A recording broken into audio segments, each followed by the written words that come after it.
I am Dan. Right next to me is Tim subscribe to at Nerd Champs. And at the bottom of your screen, you have Jonathan joining us live, up late, way past his bedtime on a weeknight on a Thursday, joining Nerdside Champs for the first time. If any of you out there want to know who to blame or attack or find for me and Tim being on the YouTube with all of this talk and stuff, it's his fault right there. He's the one. Yeah. It's his channel, his constant quest to find more people to come on and review superhero movies. First, he got Tim. He asked Tim if he knew anybody. Tim said, hey, Dan could do it. And then we started doing other things and we decided to make our own channel. So it's all Jonathan's fault. Do you have anything to say for yourself? I was your gateway drug. I'm happy to be you guys' gateway drug because it's a wild, wonderful world. And you know you guys love it. Yeah. Send all of your hate mail for everything you hate about me and Tim.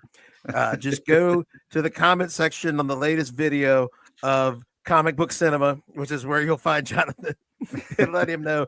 Like, first you can argue with him about whatever he's just reviewed in his most recent video, and then after that, and say, and by the way, I blame you for Dan and Tim at Nerd Champs. But that's not what we're here to discuss today, folks. We're here to break down the first 2 episodes of Disney Star Wars' latest project on Disney Plus, Skeleton Crew. We had a 2-episode premiere. Episode 1, This Could Be a Real Adventure, and episode 2, Way, Way Out Past the Barrier. Guess first, Jonathan, what was your overall takeaway on Skeleton Crew? I really found myself, the first episode was a little slow. I thought the pacing was a little slow. They probably could have moved it on a little faster, but overall, this is not a bad show. And me saying that about a Disney project, and not only a Disney project, but a Disney Star Wars project is really shocking.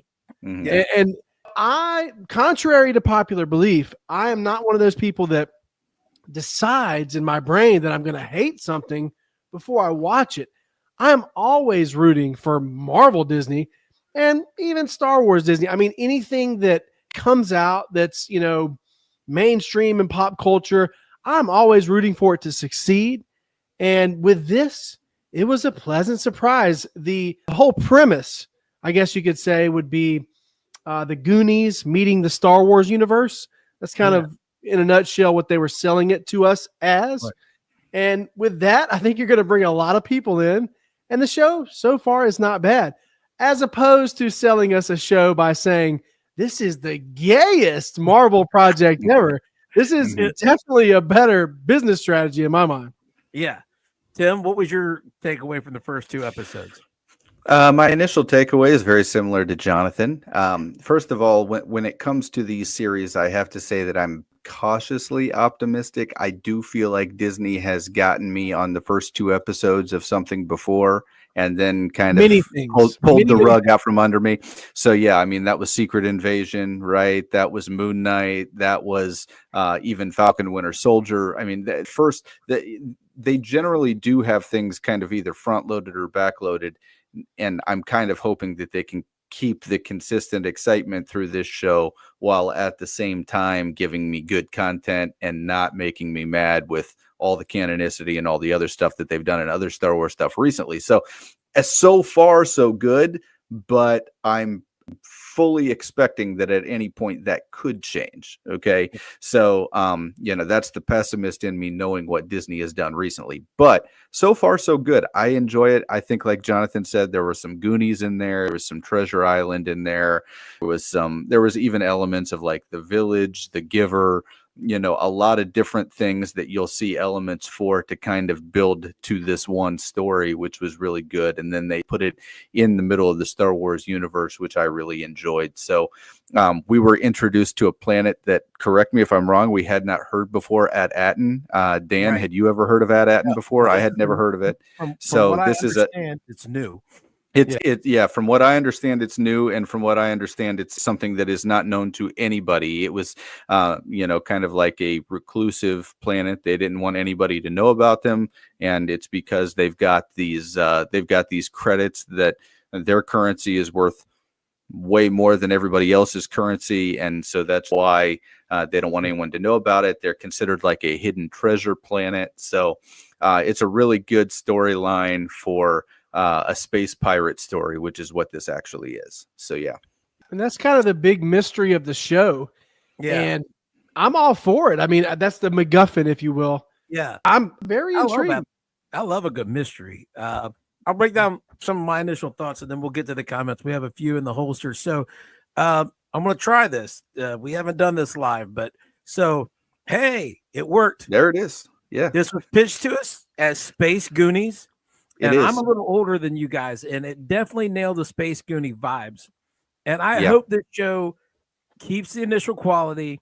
And if it does, I hope it finds an audience, because I texted Tim today. This didn't just remind me of the Goonies. I don't know if you guys even know this movie. Explorers. Yep. Mm-hmm. The Explorers. These were kids that built a spaceship in their backyard. It's from 85, I think, or 86. Do you remember the old Space Camp movie, Dan? Do you remember that one? Space Camp. It's essentially the same as Space Camp too, So I got E.T. vibes. E.T. From this, and on top of that, even like Stand by Me. Movie that's not set by Stand By Me. Mm-hmm. And what I'm saying when I say I hope this finds its audience is this show was made for kids, but I told Tim today it's made for Gen X kids. Mm-hmm. And not in the sense that it's made for Gen Xers like me that are 45 years old now. It's made for a Gen X kid. Like, these kids in this show have definitely had the Star Wars equivalent of hose water. Mm-hmm. These are latchkey kids that their parents don't know what they're doing when they get home from school. They play outside. They ride bikes. They have fake lightsaber fights. They drink Star Wars hose water, whatever that is. These are not modern kids. They're not sitting around playing video games. Mm-hmm. That's why you get this 80s, Gen X kid vibe. And I'm loving it. And I hope today's kids can relate to these kids, because that would say something good about the generations. I would think. So let's see what we got in the comments. We got Barry Allen and Slow.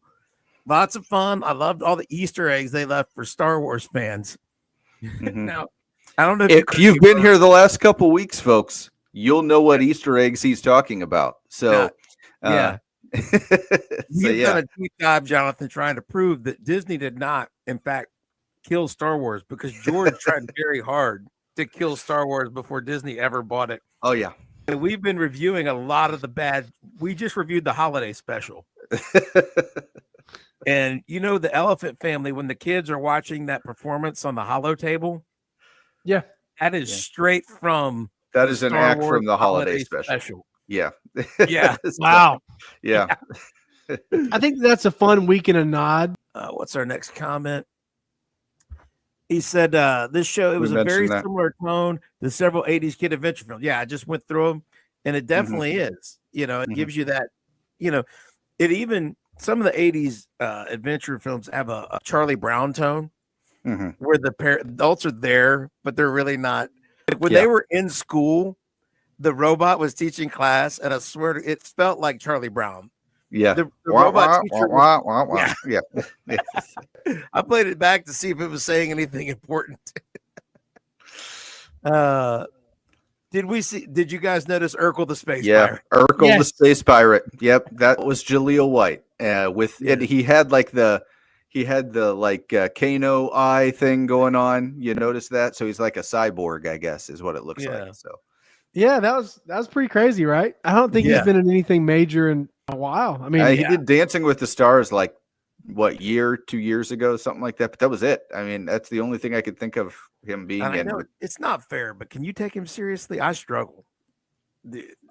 I thought he did a fine job. I mean, when he was not Urkel, we don't know a lot about that character yet, so we'll have to see. Yeah, we'll have to see. Who is Urkel's alter ego in Family Matters? What was his name again? Stefan Urkel. So when he was Stefan, he was a completely different person. So Yeah. I didn't he's a have rangy problem. actor. He can do Yeah. a lot. So we'll So see. there we got, and then Jon Snow Knows Nothing.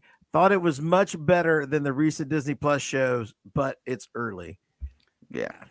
Now, Yeah. we all reviewed The Acolyte on Bone Bridger's channel, and we didn't really decide we hated it to probably episode 4. Was Yeah. it 4? I Around think 5. three was when they introduced the like thread and the power of many and all that kind of stuff. So it was by about episode 3, I was just like, I'm about done. You know what I mean? But I also think that at the very beginning, we all kind of had questions because they killed Carrie Ann Moss in the first 5 minutes. And that's the only reason most of us were there. You know what I mean? So Right. This wasn't like that, right? Jude Law did not die in the first 5 minutes. Okay. No. He was the top billing and he did not die in the first 5 minutes. We got several integral scenes that included the obvious character that they're trying to pump up for merchandising, which is Neil. Okay. Neil is the character that they're trying to pump up, right? They're trying to sell the Funkos. They're trying to sell the stuffed animals at Galaxy's Edge. It's very clear that Neil is the character that they're trying to make the face of the Skeleton Crew. And I think that Right. Yeah, the that's elephant boy. And I think they nailed it with him. He was Chunk, right? I mean, let's just call it what it was. Yeah, he was Chunk in this group, and it fits really well with that personality, the character, everything. I loved it. So that worked out really well. Yeah. So, yeah, and again, so far, I was telling you, I'm hesitant. I feel bad to like things that Disney produces now, which I hate to say. In my room filled of IP that Disney now owns, and to say that I don't really root for them, but they've hurt me so bad. I know. Oh, it's hard, man. It's hard. You become bitter, you know. So they haven't hurt me as bad as you guys. I'm certainly a lot more optimistic than most. Yeah. But they have hurt me a lot, especially with their Disney Plus projects. I'm not even talking about Star Wars right now at the moment. I'm just talking about Marvel. Mm-hmm. And with the Star Wars, if I was a diehard Star Wars fan, I would be furious with Disney. That's something that I have to Jonathan. Yeah. I have the luxury of not being, I'm not by any means a hardcore Star Wars fan. So when they release a crappy show, a really, really crappy show, The Acolyte or Boba Fett, or what was the Obi-Wan or Ahsoka, yeah, with the arms crossed. It doesn't bother me. Like, okay, I tried the show out, I didn't like it, whatever. But I can totally understand why you guys would be not very happy right now. Yeah, that's like the thing. It's like Disney is this really fun guy to hang out with who beats his wife when he goes home. It's that kind of thing. You're like, I'll go see Inside Out 2 and be like, that was really fun. But I know what Disney does to my pal Star Wars when he gets home. That's right. That's exactly right. And it's so hard because you try to come in these things with a clean mind. And Dan and I had seen so many rumors about what was going to be coming that we had kind of already decided that we were going to hate Skeleton Crew. So we're like, how can we come in this thing with a clean mind? And we tried really hard. And then, we watched it and we were like, you know what? This actually wasn't that bad. So, So anyway, do you want to try to run through these episodes real quick, Dan, so that we could kind of talk about what happened as it went? Okay.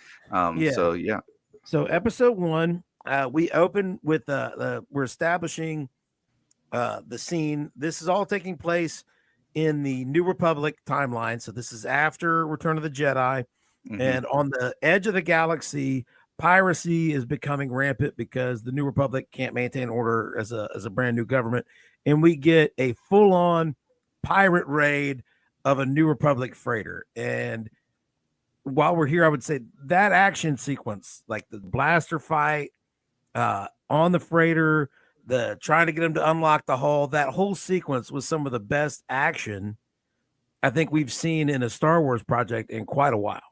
Yeah, since maybe one of the Mandalorian seasons, maybe I would say. I beg to differ, sir. Yeah.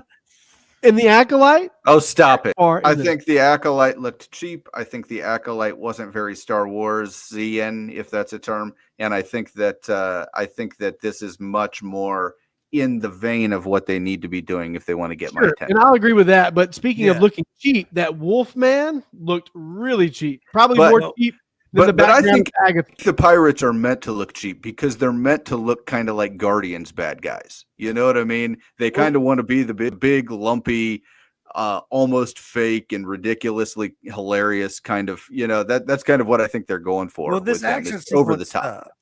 it was high adventure. It was swashbuckling, which works for Star Wars and works for pirates.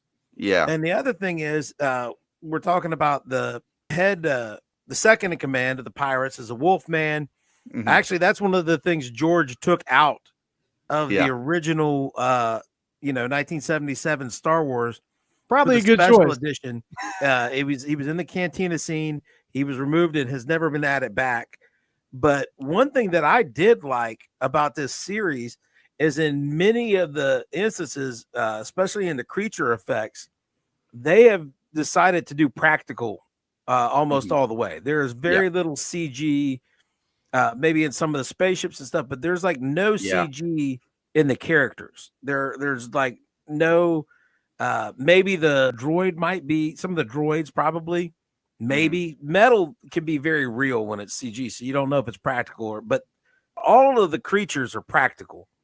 And I know sometimes the practical effects don't look 100% real, but the exertion that the CG looks 100% real is false as well. It's two different kinds of fake, and I like the practical versions. So before we hopped on, I was talking to Dan about the one thing I didn't like about this show so far, and it's the same complaint that I have with a lot of the Star Wars shows so far, and that's that the ship at the very beginning was really bad CGI.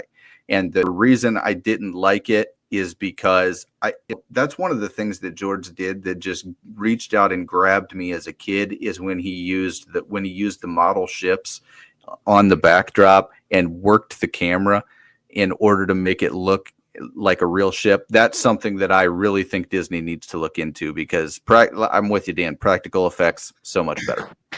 I think the best special effects period is the perfect marriage of practical and CGI. Like you guys said, too much CGI looks too computery and fake. But at the same time, sometimes you can go too far in the practical realm, like with Wolfman here, and get something that looks a little too puppety and too fake. But with all that being said, I mean, I do miss the puppet Jabba versus the completely CGI Jabba. I think there's a Jabba that we could get somewhere in between that would be perfect. So that's kind of where I'm at. I think that the marriage of those two creates something that's a whole lot better and believable. So anyway, we open with the pirate battle. We've got Captain Silvo is the captain, and his crew is not super happy with him. You could tell because he's talking to the captain of the ship that they've marauded, and he's telling them, "Oh, we're about to have a big payday, boys." Because in any pirate thing, the crew is always mad at the captain because the captain's trying to find a big score, and sometimes it goes a long time, and he thinks he's found the big score. Captain Silvo has a Cobra Commander mask with a pirate hat. It's basically Cobra Commander. You take away the blue helmet, you give him a metal pirate hat. That's Captain Silvo.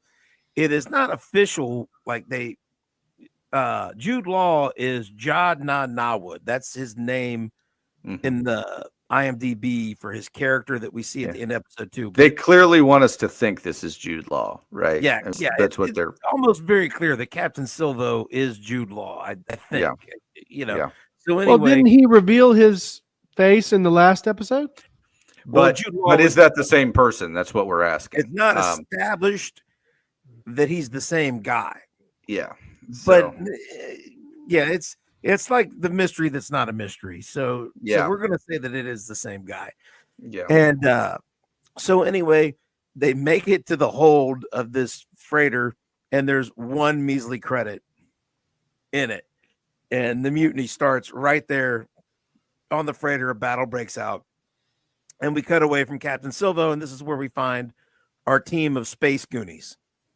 Our main character is a boy named Wim, whose dad works a lot of hours. His dad is like, he sees him in And the is a morning single before parent. school.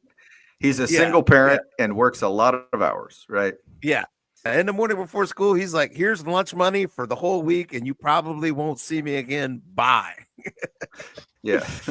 He lays a bunch of stuff on the table.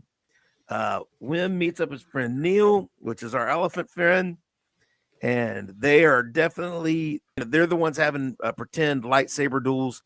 They're a little bit of an outcast. You can see the kids across the street are staring at them like they're weird because they're having their lightsaber duel, and which is kind of a hint that something's amiss on this planet, because in the original trilogy, Jedi are all kind of mysterious. People don't know if they're even real anymore. And by the time after Return of the Jedi, the only Jedi left is Luke Skywalker, and he's trying to rebuild the Order. So the fact that these kids are dreaming of being Jedi is kind of lets you know that like something's off, you know. And that was shortly before Luke threw the lightsaber over his back, right? Yeah. No, this was Shortly this was before years that. before that. But Yeah. this is, I mean, I think that's a good summation of it right there, Dan. You kind of get the feeling that something is off on this planet because the fact that they're pretending to be Jedi, like you said, the rest of the Republic doesn't even, they think the Jedis are just legend. They're not a thing that anybody really remembers anymore, you know? So yeah, absolutely. So and we're, the one thing is he leaves his house, we're in space suburbs. We have sidewalks. At first the houses look like regular houses, and then they pan out. You could see the architecture is different. It's space architecture. But you get our first space suburbs, which is cool because, you know, this is a kid adventure, and this is the kind of adventure that happens to suburban kids. At school, they find out they're going to have their assessment test next week, which is another kind of dystopian kind of like, you're going to take a test that determines your whole future of what you're going to be. You know, it's The Giver. That's The Giver. That's what The Giver was, right? It's like, you know, we're going to tell you what your life is going to be. All the kids want to be some version of like an actuary or an accountant or an analyst. They all want to be the most boring things you could possibly imagine, because they ask them in class and they are so stoked to be these boring things. And then Wim says, I would like to help somebody. But a minute, and they all look at him like, what? I will point out they're riding the bus. We did get to see an RX droid, and we get to see quite a few RX droids. Rex, for those you don't know, from Star Tours. It always just makes me happy to see an RX droid. It takes me back to when I was a kid. How long has Star Tours been around? It's been around since the 80s, right? Or was it? I think Star Tours opened in like 86 or 7. Oh, wow. Like that. Okay. Maybe 88. Yeah. I mean, it was definitely what is that, by the way? Star Tours was one of the first things that Disney put in the parks that wasn't owned by Disney. They made a deal with George Lucas, and they put that Star Wars ride in. And I rode it when I was a kid and went to Disney World. And the AT-AT, they had the AT-AT model, and I think it's still there, right?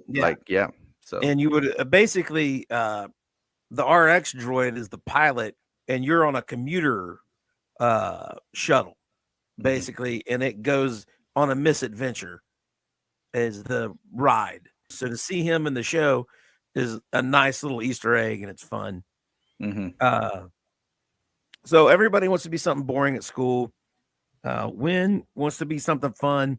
Neil is buddies with Win, but he's more normal than everybody else. He actually wants. He's very cautious. Yeah, he's very cautious and concerned about getting in trouble. And Neil is the guy that never takes any chances. So Now on the school bus, which is called a tram or something, he does look out the window, and we meet our other two kids, which is Fern, which is like, I don't know, the main girl, I guess I would say, like the head of the two females, and her she's friend Icebox.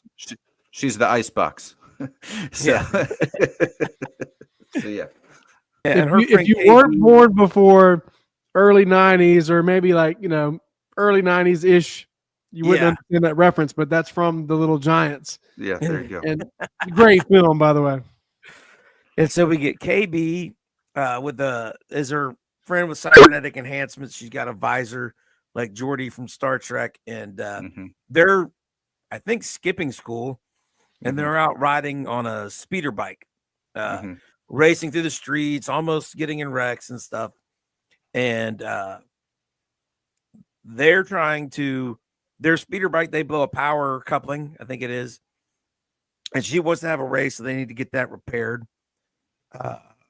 And then the next day, Wim has studied real hard for his placement test. He's actually going to try to do well, but he oversleeps and misses the bus.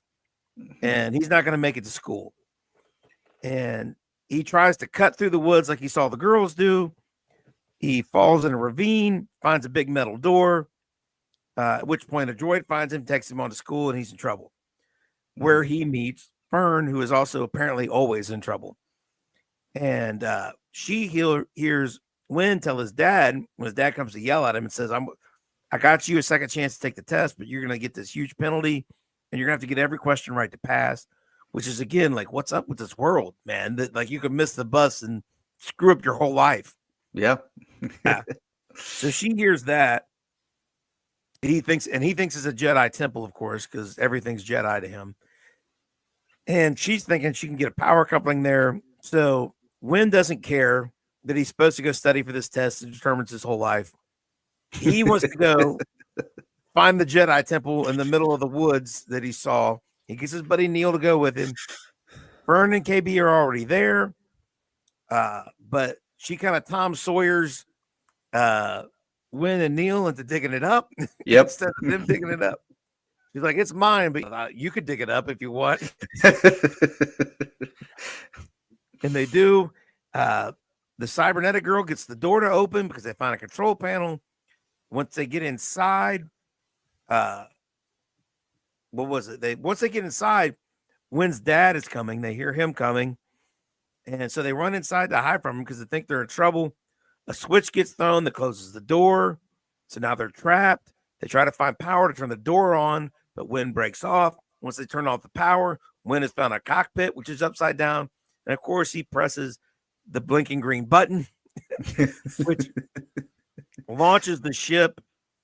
They try to get back out the door, but now it's way in the air. Win's dad sees that they're on the ship, but the ship is on autopilot now. It gets into space and takes off into hyperspace. And that's the end of the first episode, isn't it? Is that it? Yeah.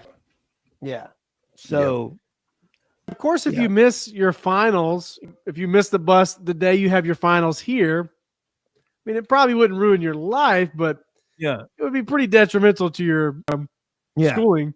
Yeah, and it's very interesting. I think Dan hit some really good points here, that there is something off about this planet and you don't know exactly what it is.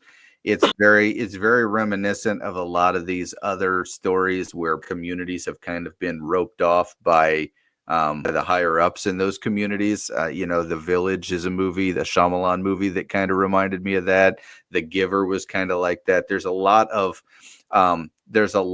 that kind of stuff here where it's like, what's going on in this community? What don't they want you to know? So that mystery and that intrigue is going to lead us into some of the stuff that happens in episode 2. So there's definitely something off about this planet. You could feel that in the first episode. Yeah. And so episode 2, they've woken up the second mate droid, SM something. And this is a robotic John Silver, which is great and fun. I love it. He's trying to find the captain to turn in these stowaways. But of course, Fern is a great bullshitter. Like, she comes up with stuff like, she is the Tom Sawyer of this group. I didn't mention Tom Sawyer, but she is kind of a Tom Sawyer. She's like, I killed your captain in single combat. Yeah. And that makes me the captain now. I stabbed him. I stabbed him and I threw him into space. That's what she said. And the droid's like, it seems unlikely. He seemed poorly suited to combat, but she's like, then why am I here and he isn't? So it's like, that's right. Check it out. You're the captain now. Yep. But this is our first thing. They're like, take us back to where we were. And he's like, where were we? Because he wasn't on until after they took off. And they're like, we're from Atten. And he's like, I don't have any records of that. And he does off a whole bunch of other planets, but he's never heard of Atten. It's not on the map. Yeah, it's not on the map. And so he takes them to a pirate port Mm-hmm. to get parts to repair the ship, and they think they're going to get directions. That's where we see a teak. Yeah, Which I was going to say that was not teak. That was quest. not teak, but that was definitely the same species is what they were going for. Right. And So, it's very interesting. So yeah, By the way, that second episode was criminally short, compared to the first one, yeah. especially. Compared to the first one. Mm-hmm. yeah, I feel like it was like 20 minutes. Yeah. See, here's the thing. If you're going to do a 2-episode premiere on a streaming network, Yeah. a streaming show could be 30 minutes long. An episode could be 50 minutes long. An episode could be 15 minutes long. It's however long you want it to be, right? Mm-hmm. Why is it the whole thing just not episode 1? Yeah. I just don't understand. I honestly, I think that they test it. I think that's the reason. I think that this is all the episodes are predetermined before they, as they're shooting and they all are, that kind of stuff. Each individual episode, or sometimes multiple different episodes, are directed by different directors. Yeah. So it's split up that way. I think a lot of it's predetermined, and I think one of the big reasons they can't just do one longer episode, they test it out. They want to see if we release just the first episode and do it weekly, is that going to be enough to grab people? Or if we do the first 2 episodes, are people more likely to come back? And I think what we'll see is the end of the second episode had a harder hook than the end of the first episode. That's why I think they did it that way. Sure. It definitely did. Yeah. Mm-hmm. It definitely did. The first episode, once again, it was very slow, and it didn't, like, by the conclusion of the first episode, I really wasn't super excited to go into episode 2. That's why I waited a day. Yeah. But at the end of episode 2, I was a lot more enthusiastic and on board with the story, the mystery. The outpost was definitely an interesting thing, and I was very into. Yeah. I was very into the outpost. Anytime we get into anything that's reminiscent of the cantina, I'm there. So, the first episode opens with a big action sequence at the raid, and then you don't get another one. Mm-hmm. You know what I'm saying? That's at the very beginning of the episode, and it's apart from the rest of the story, like a little little prequel, like a little nugget at the beginning. This is an unrelated thing that we're going to tie back to later. Mm-hmm. And you have that, and by the end of the episode, you're not even thinking about that because it didn't tie in.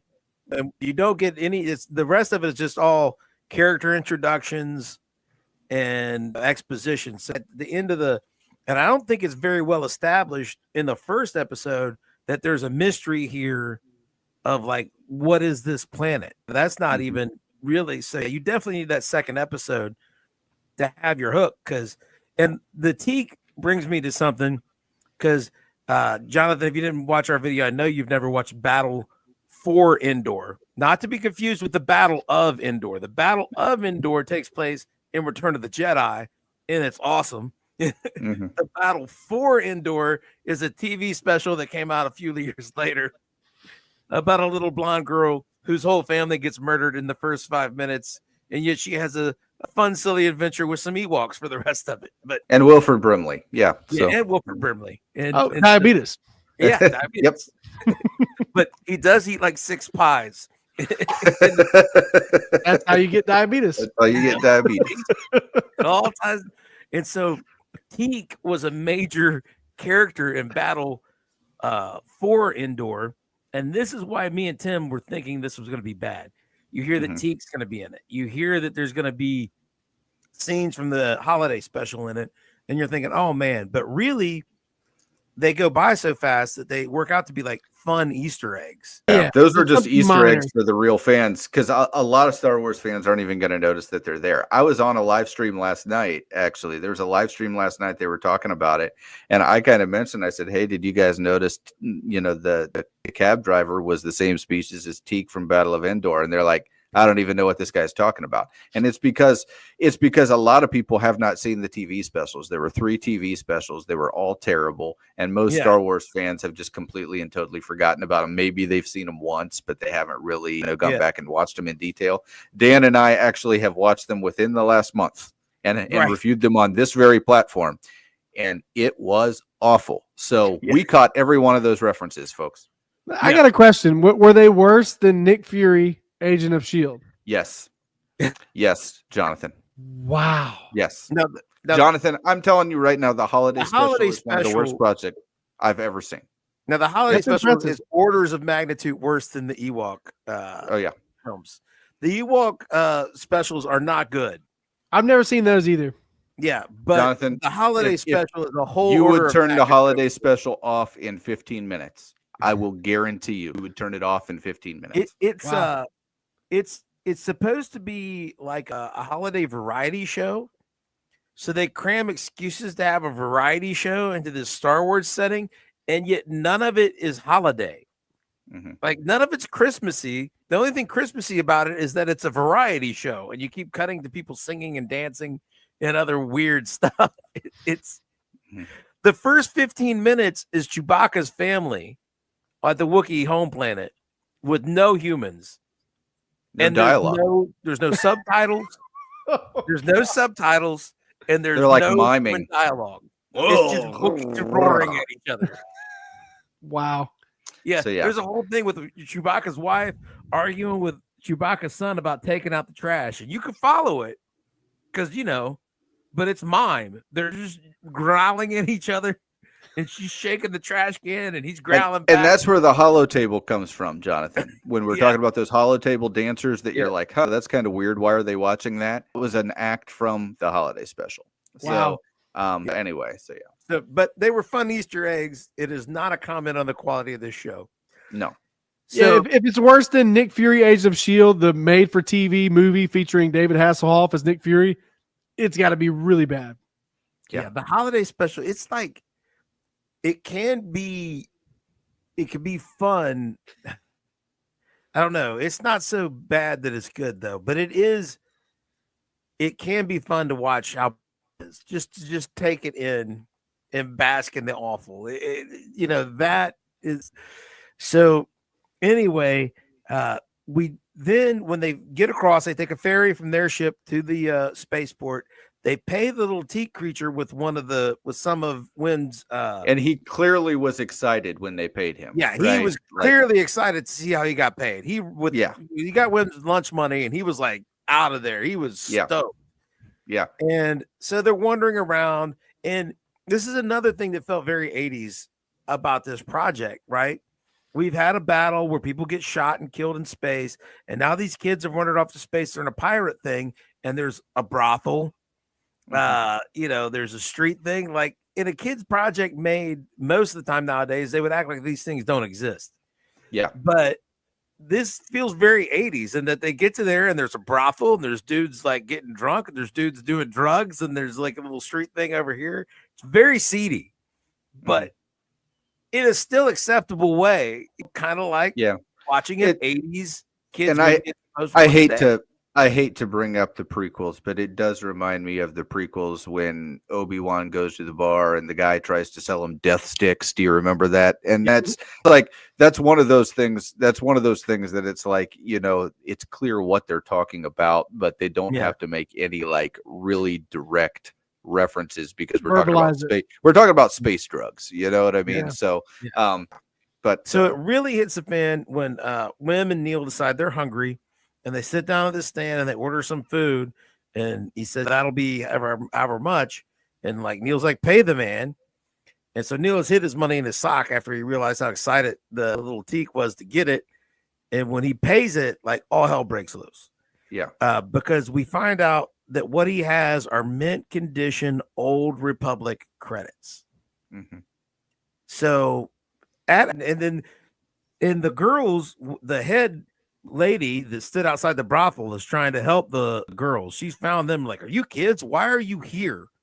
Mm-hmm. Where are you from? And they're trying to tell her, we're from Adam. And she's like, the treasure planet? That's not even real. Get serious. Stop lying to me. You need to get out of here. And now the boys. Now, like, did you notice that lady was the same species as Jeckie from the Acolyte? Did you notice that? I did not.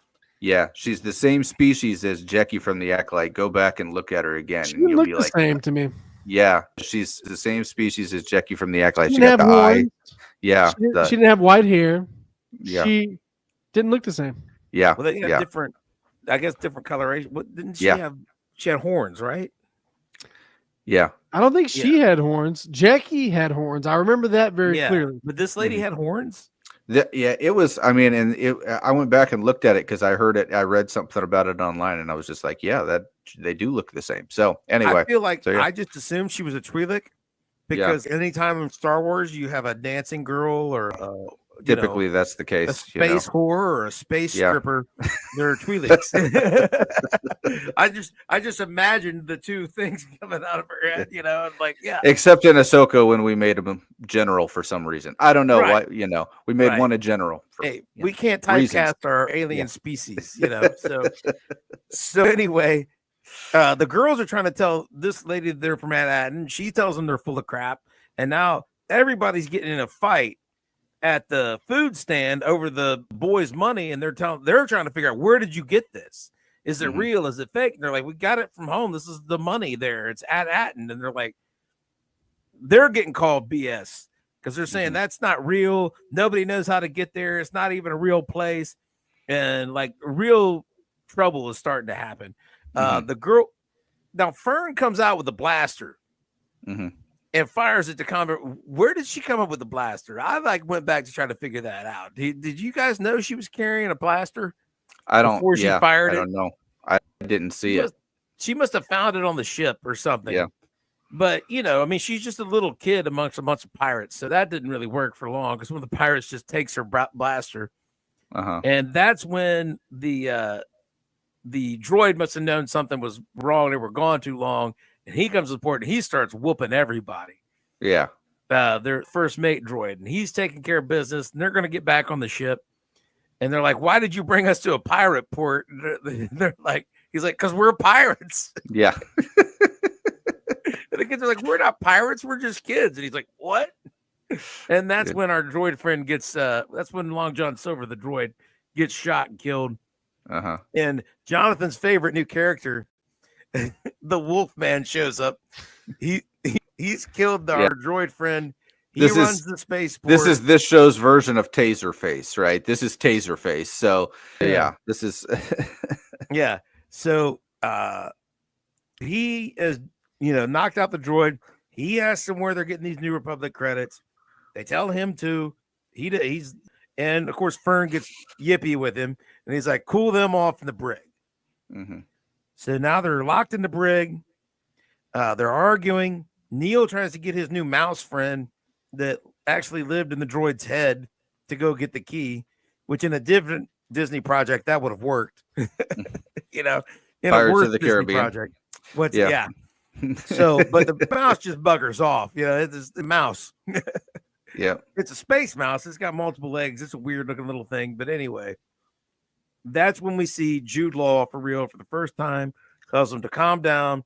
Says he can help them. They're like, well, he's like, first we have to get out of here, and then I'll take you to your planet. They're like, the key's way over there. It's like the distance with the key is an illusion, and he floats the key to himself, ostensibly using the Force. He uses the Force. Yeah, he uses the Force, and the kids are like, And Wim says, did they ask him? They asked him if Wim, he's a Jedi. Wim says, "Are you a Jedi?" And he says, "Shh." Right. So he says, "Can you keep a secret?" Yeah.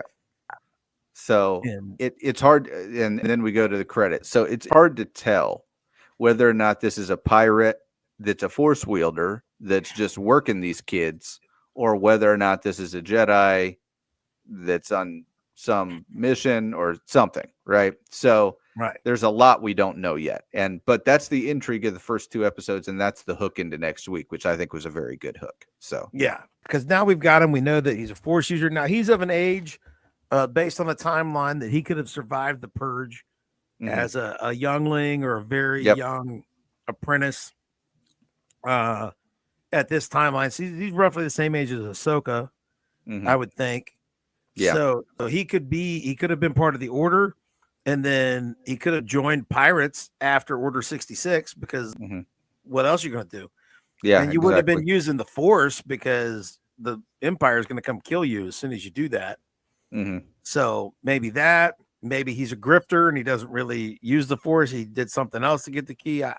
We'll find out all kinds of options are on the table now, and that's where we get this fun intrigue going forward. So that definitely was, and now we firmly established that this planet has been sequestered. They're using old Republic money. Did they not even know the Empire was a thing Mhm. and Yeah. that the rebellion happened and there's a new Republic? Like, how far out of the loop is this planet and why?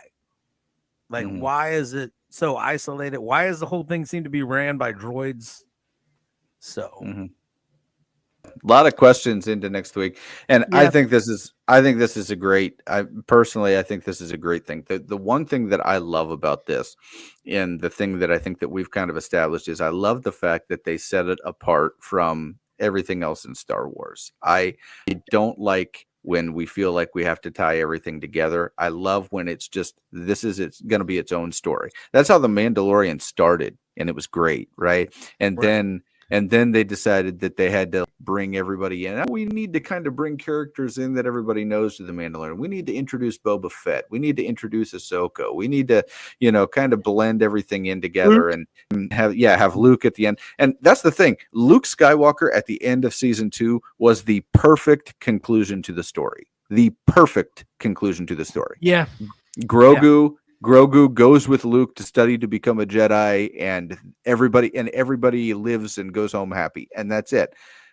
But Disney couldn't leave well enough alone, and that's the problem. I think what they're doing with this series is how they started with The Mandalorian, and they need to learn their lesson and just keep away from the rest of Star Wars, and it'll be fine. When they start tying it in, it's not the main character's fault, but they told so many bad stories with the main characters that getting back to them just reminds you of those bad stories. You've ruined those characters. You've ruined their storyline. If you just forget about it, leave it alone, walk away, and do something totally different, that's the best move.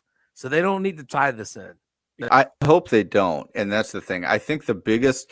I'm trying to think of what they even could tie it into. Well, I mean, the only Tim? thing I could think about is maybe if Han had already kind of, but that it doesn't make sense because Han has to have had.